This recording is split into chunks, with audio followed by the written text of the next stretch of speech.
Hi everyone, and welcome to Sunday Shots by Journie. Quick question before we start. If your largest customer delayed payment by 2 weeks, would you know exactly what breaks first? It's 10 a.m., coffee in hand, the business is running, revenue is coming in, the runway looks okay. But you're staring at a dashboard that doesn't exist yet. And one question keeps circling in your head. Where is our cash really? And what is it doing for us right now? This is a familiar moment for founders and finance leaders in growing startups. Cash isn't pocket change anymore, but it's not being managed like a large corporate treasury either. And that in-between stage is where most stress quietly builds. Walk into most startup finance setups and you'll find the same system running everything. A master Excel sheet. It tracks bank balances, collections, vendor payments, runway, usually updated late at night, often open just before an investor update or board call. For a long time, this worked. Speed mattered more than structure.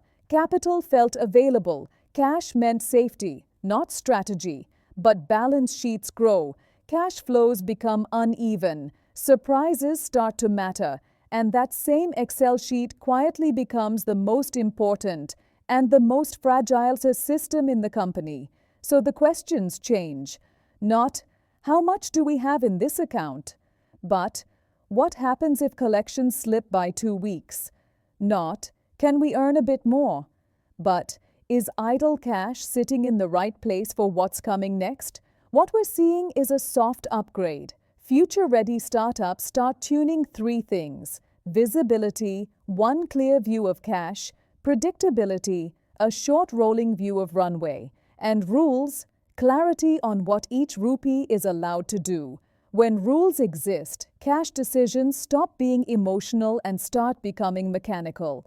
And that's exactly how cash should be treated. This isn't about building a treasury department. You don't need a control room. You need a cockpit that matches your scale. Simple dashboards, short weekly reviews, clear internal rules, just enough structure to remove uncertainty. Every phase of a startup has a different obsession. First, it's survival, then growth, then burn and runway. This phase is quietly turning the cash dashboard into the new mirror. So the real question is, will cash remain a number spread across accounts, or finally be treated as a system? Thanks for watching. We'll see you next week on Sunday Shots by Journie.